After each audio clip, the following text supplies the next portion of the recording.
Good afternoon.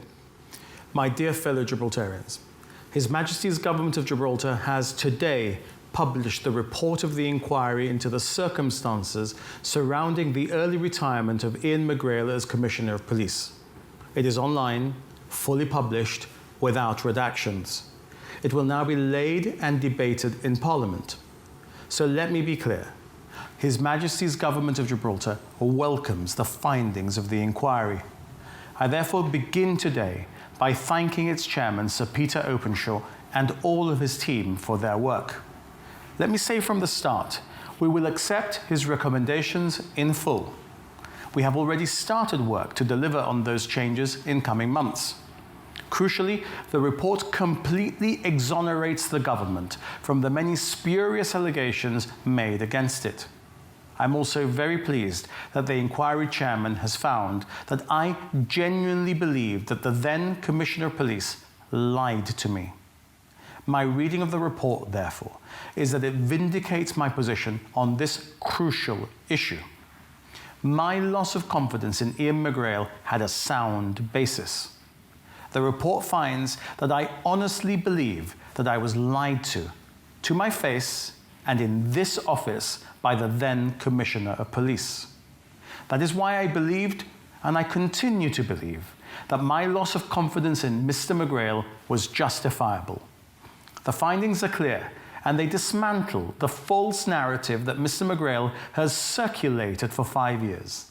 The report finds that contrary to Mr. McGrail's principal allegation, there was no actual interference, corrupt or otherwise, with the RGP's investigation by me or by anyone on my behalf or by anyone else in the government.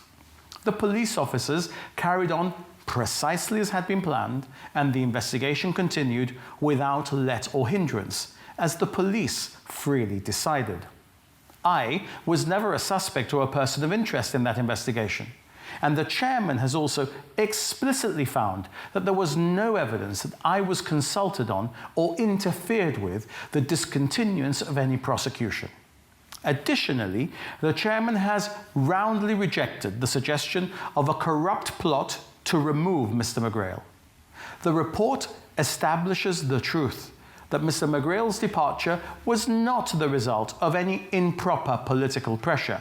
In fact, Mr. McGrail's early retirement was caused by the threat and decision of the governor, Nick Pyle, to exercise his powers under Section 13 of the Police Act to call for Mr. McGrail's resignation.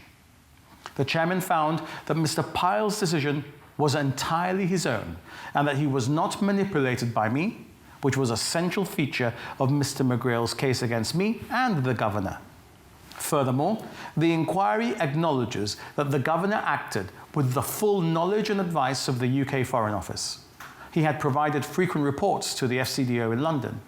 The FCDO's lawyers had told Mr. Pyle he had justifiable grounds to use his powers under Section 13 of the Police Act to call on the Commissioner to resign. Mr. McGrail is therefore found to have decided to retire early before the governor invited him to resign. In the words of the chairman, he jumped before he was pushed, but it was only the governor who had the power under the Police Act to push him, and the governor was the one doing the pushing. I did not have that power. The governor is found to have had independent grounds for losing confidence in Mr. McGrail due to specific failures identified in the report. The first was Mr. McGrail's failure to provide to the governor the best available information that Mr. McGrail had regarding the location of the fatal collision at sea. He therefore failed to discharge properly his duties to keep the governor informed of matters which were constitutionally His Excellency's responsibilities. In effect, Mr. McGrail misled the governor on an important matter that would create diplomatic problems with Spain, and at a time when we were in direct negotiations on our future relationship with the EU. The second related to what the report calls the shockingly bad findings of the HMIC report regarding Mr. McGrail's leadership of the police. Indeed, it is hugely telling that despite Mr. McGrail's claims the chairman has explicitly declined to recommend any form of redress for him. Mr. McGrail asked for an apology and compensation. The chairman has denied him both. No apology, no compensation. I want to thank Sir Peter Caruana-Casey and his team who, acting professionally on behalf of the government and its core participants, have assisted the inquiry to reach these conclusions and achieve this important result for Gibraltar. In that context, and with that vindication, I will also reflect on the chairman's criticisms of me. I recognize that some of these are sharp and highly critical. I'm advised that some of those criticisms are legally unfair, contradictory, and not based on evidence before the inquiry at all. I will consider carefully whether to take up that potential for a legal challenge. And insofar as I'm open to criticism about these events, I apologize to you if you feel that my actions were not up to the standard you expect of me as your Chief Minister.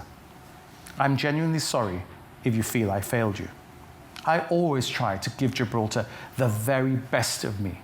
If I failed to be at my very best on some of those days, I ask you to forgive those lapses. In doing so, I would ask you to recall that these events did not happen in a vacuum. These events happened against the backdrop of a massive national crisis. At that time, in May 2020, we were still working on stopping the spread of COVID and preventing what were initially expected to be thousands of deaths. Being Chief Minister is never easy, but those were hard and dark days, harder and darker than ever before or ever since.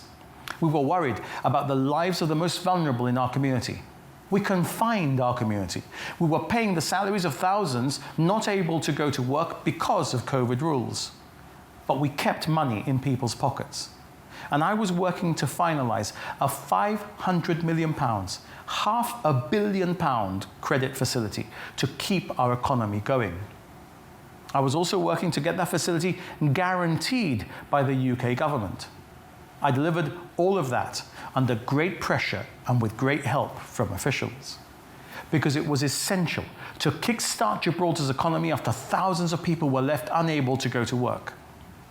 2020 was also a crucial year for our relationship with the European Union. We were negotiating very hard during the whole year towards the New Year's Eve agreement. It was that which allowed for our inclusion in the withdrawal agreement and avoided our hard Brexit. It prevented chaos and severe disruption at the frontier with Spain. We had to do everything we could to avoid this, and we did. The New Year's Eve agreement was also the foundation of the new treaty that we have just, this month, finished negotiating. These were the challenges that your government was focused on. Days before these events, I had sent the UK the first note of what we were seeking in the treaty that we have now finally concluded. Those were the things that were foremost in my mind in those days.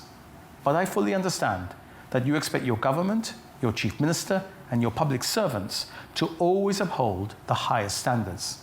So we will learn the lessons that this inquiry report highlights.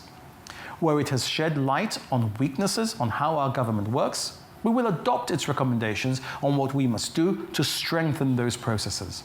We will adopt its recommendations to strengthen the culture and oversight of our public institutions. To some extent, we have already done so. Hearing the evidence during the hearings, we could already see some of those failings coming into sharp focus. We have therefore acted in some areas already. We will continue to act in areas where recommendations propose further improvements. I'm proud that the government and its core participants provided full disclosure and discovery of data and documentation to the inquiry. You saw all my relevant electronic communications. That included all of my WhatsApps and emails. All conclusions and judgments reached about me and my role in this matter are based on that fulsome disclosure on my part. The inquiry chairman also concluded, however, there was a lack of comprehensive disclosure by the police. This includes an absence of all the contemporaneous notes from Mr. McGrail.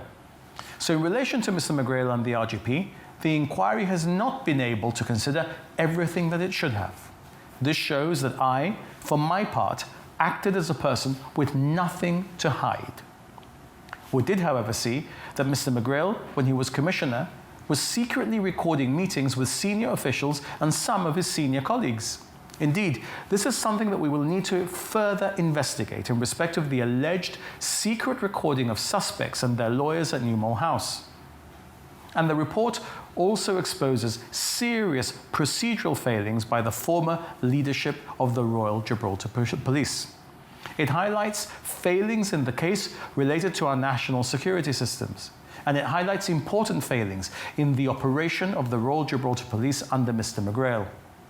I can see now that more should have been done when His Majesty's Inspectorate published a report in 2020. It found the RGP was not doing enough to counter the risk of corruption within its own ranks. The inquiry chairman has found the HMIC report was shockingly bad and very damning. In effect, we would have been right to lose confidence in Mr. McGrail on that issue alone then. The chairman says that Mr. McGrail was lucky no calls were made for his removal at the time, given the serious shortcomings in the leadership of the police.